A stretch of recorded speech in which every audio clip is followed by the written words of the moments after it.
Welcome to the Oliver Sanderson Stories of the C?O podcast. Hopefully you've seen some of the others, and I have to remind you at the start of the podcast just to hit subscribe below when you watch this so you can see all of the new ones that come through. So the concept of the Stories of the C?O is very simple. We want to bring true, authentic, inspirational stories to life for you of people that have gone through their career and made it onto the C-suite. And today I'm joined by Angela Williams, who I'm going to allow her to introduce herself because it's much better than any introduction that I could do. But she's held many C-suite roles and chairman roles and NED roles, but her career has grown and predominantly spent most of her career in chief people officer roles. So, Angela, welcome to the podcast. Thank you very much. Thanks, James. I'm delighted to be here. And just a very brief introduction from me. As James said, I have been in senior HR ops and business transformation roles for over 20 years and have sat around the C-suite table for about 20 years, but have a 35-year career in a bit of everything, actually, from whether it's HR, whether it's operations. I've been a chief operating officer, or whether it's business transformation, change. But I've also led IT teams, marketing teams, go-to-market teams. So I'd call myself a business chief people officer, led by the business, and obviously worked around board tables. And I'm lucky enough to be the chair of an AIM-listed business and a non-exec and chair of remuneration committees for 3 private businesses as well. Wow. And look, I love to get into the skin of these podcasts, and often I like to have a theme, Angela, that runs through them. And when we were thinking about the theme for this one, the one thing that jumped out at me is that song that, and I'm not going to sing it, by the way, but it's called A Man's World. And I'd like to start there because going back in your early career, you very much joined an organization which was a man's world, Yeah. which was kind of like, and not only did you join it, but you were obviously hugely successful. So, how did you adapt to that going into that environment at quite a young age? Yeah. So, and I think you're talking about Land Securities, which was a FTSE 30 PLC business, and I would say totally male dominated. And before I go much further, I absolutely love working with men. So, but particularly 20 years ago, it was a really, really tough environment. And I had spent the probably 10 years before that, again, in male-dominated environments where actually women generally had very, very junior roles. And I learned very early on that you need to enjoy and embrace the fact that you are a woman. And a piece of advice somebody gave to me, it was actually a man who said, whatever you do, don't try and be a man. And I've always tried to live with that and that approach, and just to be the best that you can be as a woman and have the mindset of thinking you are equal. Hmm. And have I had the classic, oh, can you make me a cup of tea, dear, when actually I'm the presenter? And I was in actually a very large scale presentation where I was actually one of the keynote speakers. And a gentleman came in and said to me, could you just run and get some tea for me? Because I need to prepare for my presentation. And I dutifully went off and got him his cup of tea. And then he actually had to introduce the speaker, who was me. And it was, you could see his face when he read the introduction of what I'd done and where I'd come from and the roles that I'd had. And afterwards he came up to me and he said, I'm so sorry that I stereotyped that you must be junior because you're a female. And I've always tried to be authentic. I've had my share of insults and put downs, and you're not capable of doing it because you're a woman. But I've always gone with that view of let's be the best that I can be. Don't be put off. Just consistently learn from men and women, and challenge them and make sure that you are doing the best job that you can do.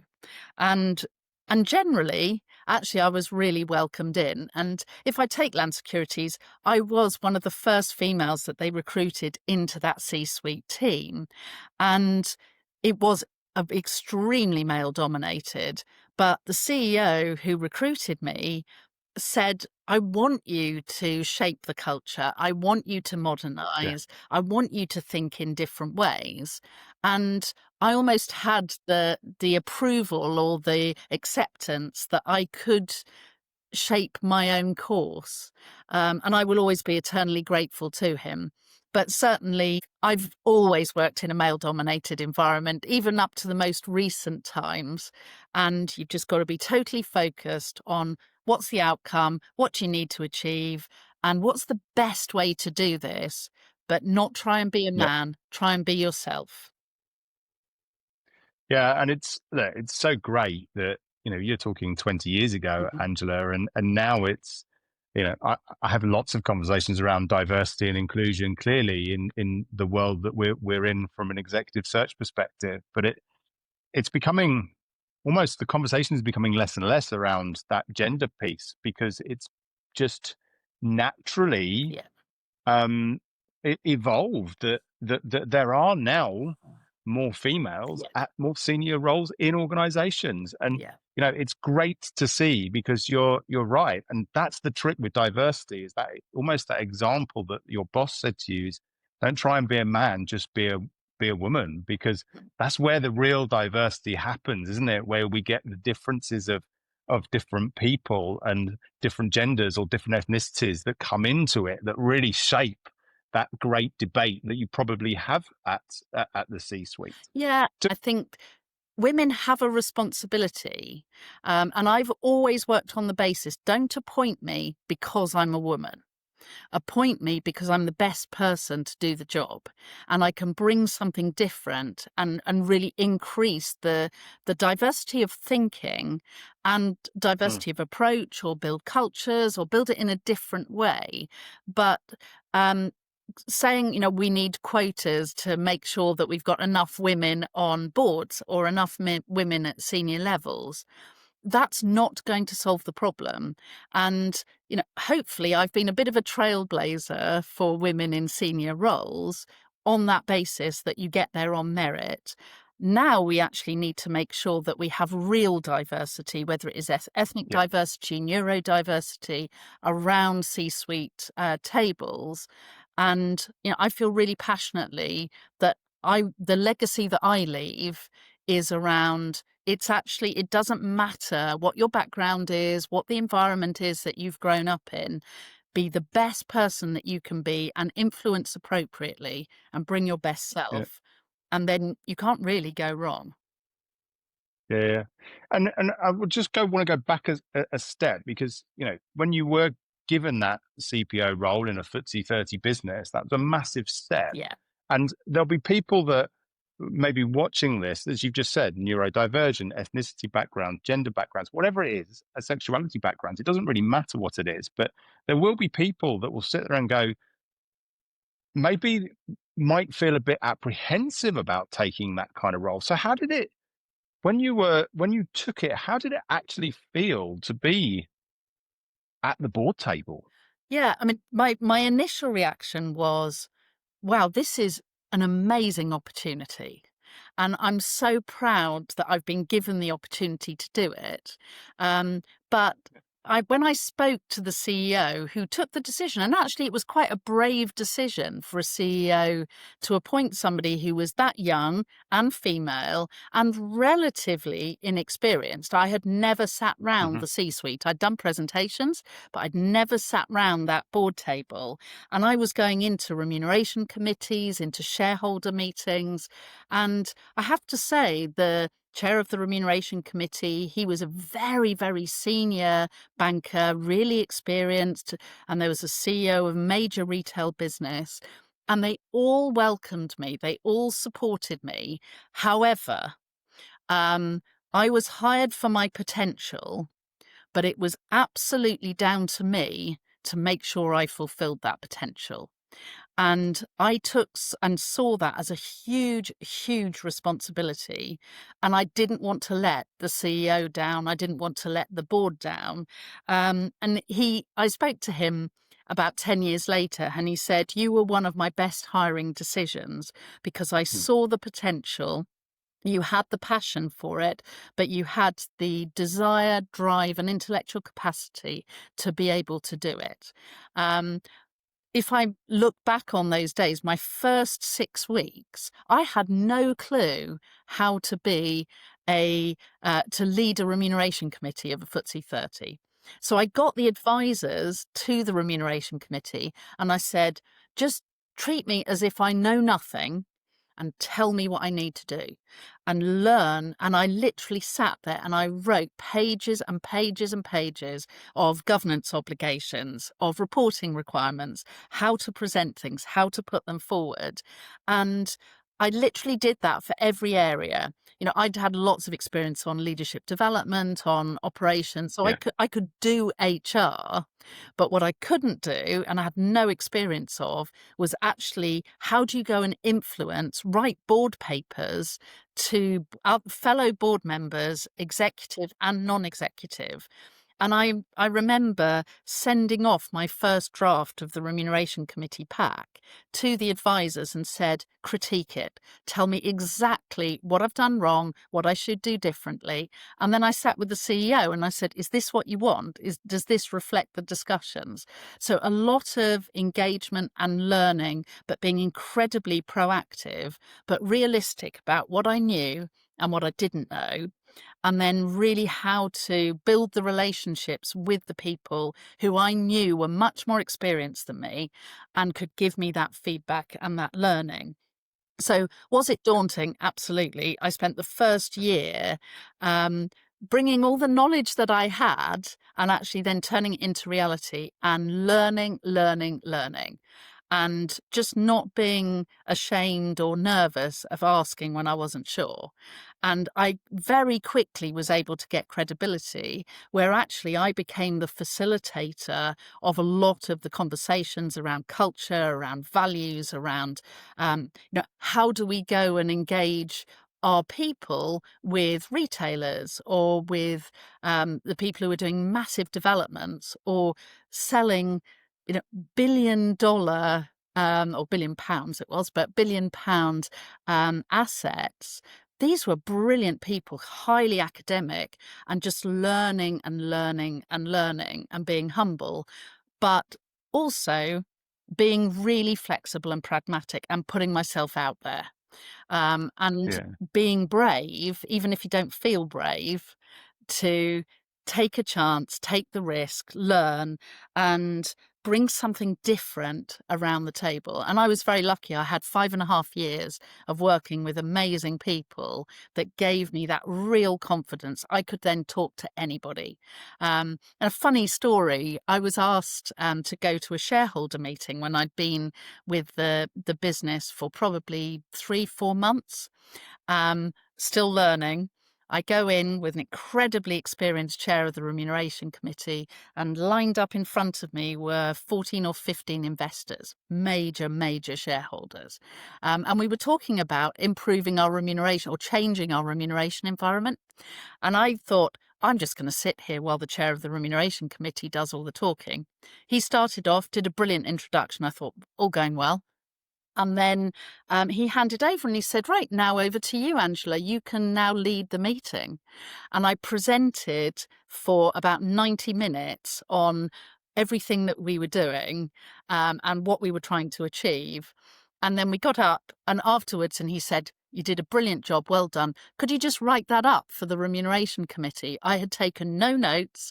I had nothing. And I sat on the pavement outside the shareholder meeting, writing it up as he drove away. But that was the biggest learning because I then went to meeting after meeting and exactly the same thing happened. So I was prepared. I knew what I was doing. Yeah. So now And then I had the confidence to know that as long as you know your stuff, you can really make a difference. Yeah, and it's a really powerful thing, having being brave enough Mm, to ask, because that's one of the things that I've seen in business, that people try and they want to show that they know without asking the questions. Whereas actually, if you go and ask, you get it much quicker and it's much easier, and you learn much faster. So, and then look, you're that's a great kind of, like, I suppose, starting point to your role in the C-suite. You mentioned right at the start you've done CPOs, you've done COOs, etc., etc. Um, and we've touched on diversity as a big topic in the corporate world. The other big topic at the moment, Angela, is well-being, it's balance, it's mental awareness, and it's all these other things that lots of organizations are talking about. Um, Everyone often has this perception that when you're on the C-suite, everything's hunky-dory and everything's fine and you're swimming along nicely and they've got no challenges. I know that that's not necessarily the truth. So I suppose, you know, from a well-being or a balance perspective, we were talking about your son's wedding just before this, so you've got children, you've grown up with a family, yeah. and you've also done this. So how did you manage all of that well-being, that family life, that balance piece, through also progressing through your career to some, Yeah. and you've worked for some, you may want to share or you may not want to share, but some amazing businesses. Yeah, and it kind of goes right back to when I had my first child. So it was 28 years ago, and I worked for Blackwell's at the time. Amazing business, publishing business, and the CEO was a really great American guy, really dynamic, really exciting, and I challenged him when I was 9 months pregnant, and said, your view of how the HR function works is not right. And I want to prove to you that you're wrong. I didn't quite say it like that. It was a bit more diplomatic than that. And he said, well, how are you going to do that? Because I was obviously very pregnant. And I said, I will come back from maternity leave and I will make sure that I deliver everything that you believe we should be aspiring to deliver, and I will also balance that with the family. Now, that was a pretty bold statement to make when I had no clue what it took to have children. Um, but to his credit, I came back and I used to commute between New York, New Jersey, and Oxford to do a business transformation with a 9-month-old son. Now, a lot of people would look at that and go, you are absolutely crazy. But at that stage of my career, and I was mid-late 20s at the time, um, those kind of opportunities don't come up very often.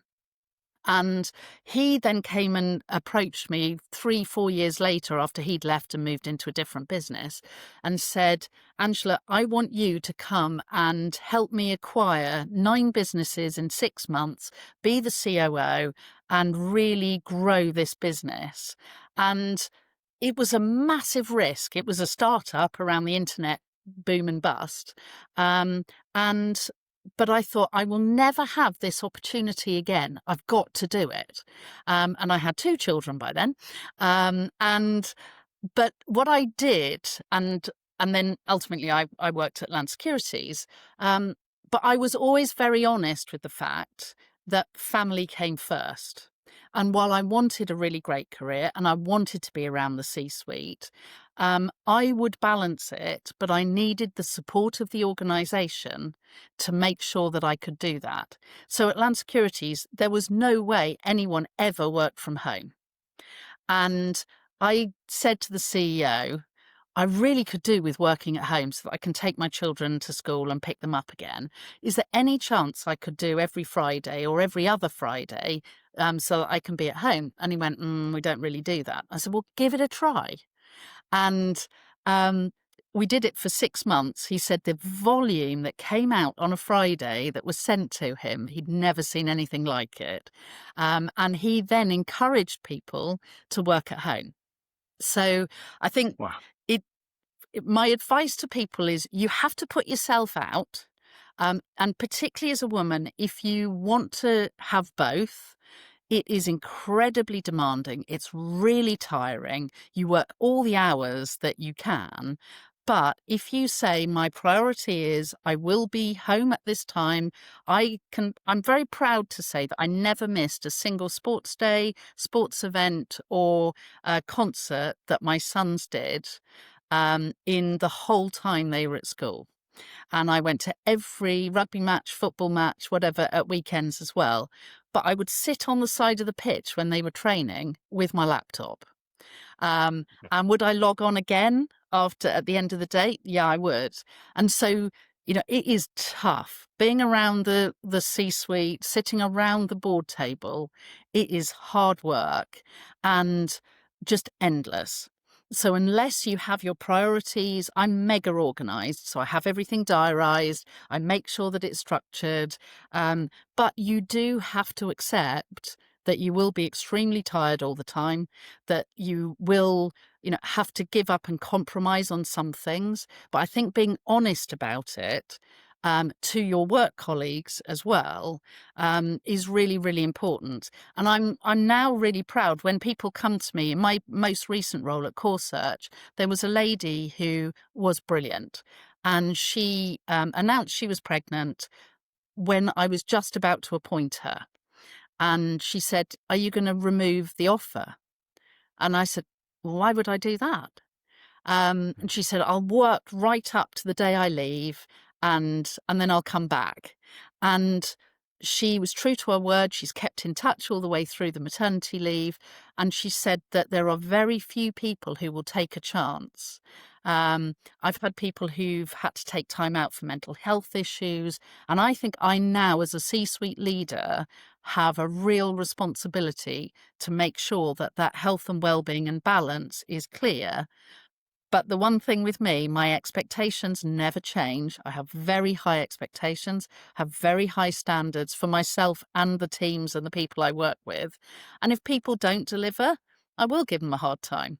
But if they do deliver, then they can flourish and be empowered and have all the time that they need. But I think it's making sure you get the balance, but you do have to compromise. And boards are really, really tough places to be. And if you're not a very resilient person and you're not very confident, it's really, really difficult. So you do need Yeah. to have that edge to you that you go, regardless, I will get this to work. Yeah, and it's another big topic out there that I've been having and people have been talking about is boundaries. And you were an early adopter of just one day a week from home. Now we live in this world where people are returning to 2-3 days in the office, but there is still a lot of hybrid working out there, Yeah. which means that getting those boundaries right, Angela, it can also be really tough because there is I talk about the 1 second commute nowadays, Yeah. which is the amount of time it actually takes you to close your laptop down. Yeah. We don't have the downtime, the decompression time anymore. No. And so therefore boundaries become even more important. It gives people flexibility, yes. And actually to your point around the commitment and doing more, and if you're driven to be there, you have more less commuting time, more work time. But it's about what is your balance and what are your boundaries. Yeah. You touched on you touched on resilience there as well, which is something else that I'd like to touch on, because I don't like going back to 2020, but I will use 2020 as an example because there are, and this is probably talking more, is it talking younger population? I don't think it is. I think it's just the general population since 2020 and what happened in the 1 year or even 2 years after that. People have been struggling with this self-doubt, this lack of resilience a little bit. And maybe it's working from home, maybe it's the hybrid working, maybe it's just what happened there that's affecting people. But you talk about resilience, you talk about almost throwing yourself into these situations and having a go. What kind of support or encouragement could you give those people that might have this degree of self-doubt, or imposter syndrome is another one that's out there? So what words of encouragement or support would you offer people that have that? Yeah, and I think there's two or three different aspects to this. So my husband is probably the most tolerant man in the world. Very patient and incredibly supportive. But he said to me about taking risks many, many years ago, said it's better to have played and missed than not played at all. And I've always, I mean, that's quite a flippant statement. However, actually, if you unpick it, it enables you to say, well, am I prepared to take the risk? And what is the worst that can happen if it goes wrong? And um, do I regularly have self-doubt? Yeah, I do actually. But having a really clear focus on what is important. And, the doctors and nurses who went through 2020 and 2021, they were genuinely dealing with life and death. Not Yeah. many other people are actually dealing with life and death on a day-to-day basis. And just keeping that perspective of, is what we are doing really, really making a difference?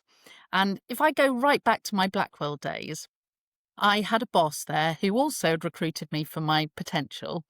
And she said to me, you hopefully will have a long and successful career.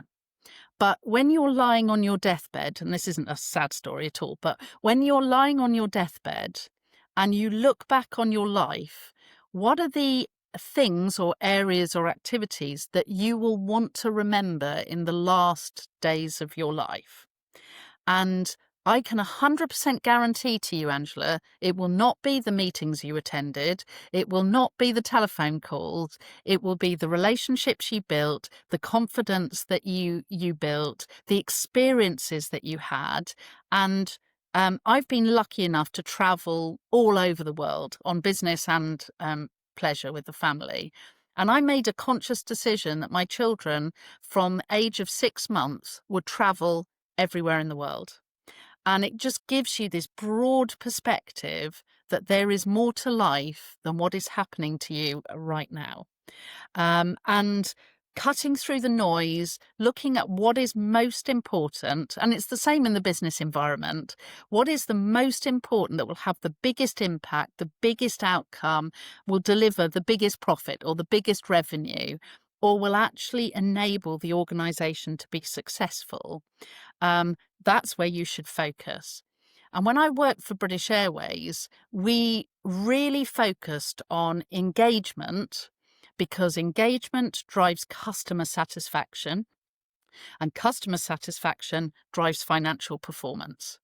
And if you can get an engaged workforce with the resilience and the clarity on knowing what is important, what do they need to focus on, what's the vision and the purpose about what we are trying to achieve, and dedicate your efforts to that rather than the noise, it frees you up time. And boundaries are really, really important. To be fair, I was brought up, and I don't know whether you were, but brought up in an environment where 5 days a week in the office was actually quite normal. And I have never had less than a 2-hour commute to the office. But from the moment I got on the train to the moment I got off the train, I would sit there with my laptop and I'd work. Now, some people, for me, that was just perfect because I had 2 hours of peace. For some people, that was hell. And they would have their book, or they would, they'd go to the gym first, or they insist on living closer. I think now, and particularly younger people who really do struggle, they don't have that environment, or they're not used to that environment where you have the rigor of, you go in at this time, you leave at this time. And so they're having to define boundaries for themselves, and generally living in one-bed flats or in their parents' house where it's not really set up to do that. So I think as slightly older people, and I have a very big responsibility to make sure that we support young people to build the resilience, build their cadence of how they're going to work, set clear expectations, and then support, coach, and mentor them. So self doubt is great, and because it's better than arrogance, but making sure that you're clear on what's expected of you and then deliver against that to the best that you can, actually it will build your resilience anyway. So cut through the noise, agree the priorities, and also agree what's important to you as an individual or as to the company, and deliver. What I really, really don't like is people who go, oh, it's all a bit difficult. And it's a bit inconvenient that I might have to work a couple of extra hours here or there. Well, sorry, if you want to sit round the C-suite, it's hard work. And if you want Mhm. to get to that level, yes, there's reward associated with it, but there's also a lot of pain, and a lot of self-sacrifice that you have to do. And those boundaries do get blurred. So it depends. It's your choice. If you don't want that, have your boundaries, be very clear. If you want to be an exec, you need to put yourself out there and really deliver. Yeah. And I think just building on that, yeah, I think one of my old bosses said this to me, and I'm going to reframe it a little bit. He said to me once, you should always try and get fired because that will encourage you to push the Yeah, boundaries.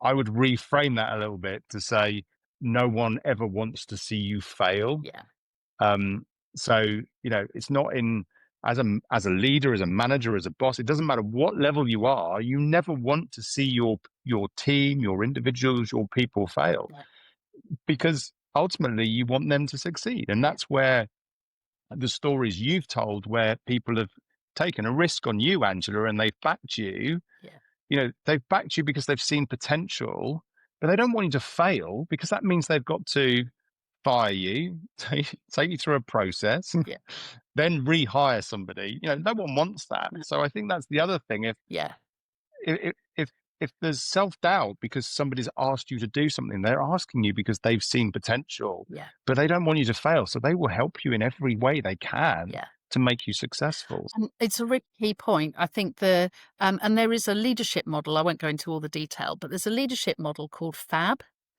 And it's around, as a leader, setting your team up for success. You have three roles.